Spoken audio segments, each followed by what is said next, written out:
ഇന്നൊരു ഹാപ്പി ആയിട്ടുള്ള പോസിറ്റീവ് ആയിട്ടുള്ള ഡേ ആയിരുന്നു കേട്ടോ. അതുകൊണ്ട് തന്നെ രാവിലെ പ്രയറൊക്കെ ചൊല്ലി പതുക്കെ പള്ളിയിലേക്ക് പോവാണ്.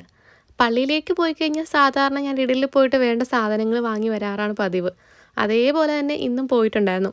പക്ഷേ ഇന്ന് ഞാൻ പോയത് 11 മണിക്കത്തെ കുർബാനയ്ക്ക് പകരം 9 മണിക്കായിരുന്നു. അതുകൊണ്ട് തന്നെ ലിഡിൽ കുർബാന കഴിഞ്ഞപ്പോഴേക്കും ഓപ്പൺ ആയിട്ടില്ല. എന്നാലും അത്യാവശ്യം ഒന്ന് വാക്ക് ചെയ്ത് ബോഡിയൊക്കെ ഒന്ന് മൂവ് ചെയ്യുമ്പോൾ പ്രത്യേക ഒരു എനർജിയാണ്. ശരിക്കും കുറച്ച് ദിവസങ്ങളായിട്ട് ഞാൻ വർക്കൗട്ട് സ്റ്റോപ്പ് ചെയ്തിട്ടുണ്ടായിരുന്നു.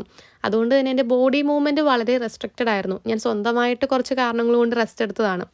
എന്തായാലും അതെല്ലാം കഴിഞ്ഞ് ജസ്റ്റ് ഒരു ചെറിയ സ്റ്റാർട്ട് എന്നുള്ള രീതിയിൽ ഒരു 10-15 മിനിറ്റ് നടന്ന് പള്ളിയിലൊക്കെ പോയി പിന്നീട് തിരിച്ച് നടന്നപ്പോഴേക്കും ബോഡി ഒന്ന് വോമായി മൊത്തത്തിലൊരു പോസിറ്റീവ് എനർജി വന്നിട്ടുണ്ടായിരുന്നു.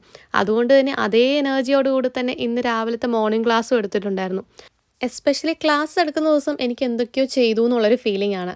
അതുകൊണ്ട് തന്നെ അതൊരു പ്രൊഡക്റ്റീവ് ഡേ ആയിട്ട് ഞാൻ എപ്പോഴും പ്രഖ്യാപിക്കാറുണ്ട്. പിന്നെ ഇന്ന് ചെയ്തു തീർക്കാൻ വേണ്ടി കുറച്ചധികം പ്ലാനുകളും ഞാൻ ചെയ്തു വെച്ചിട്ടുണ്ട്.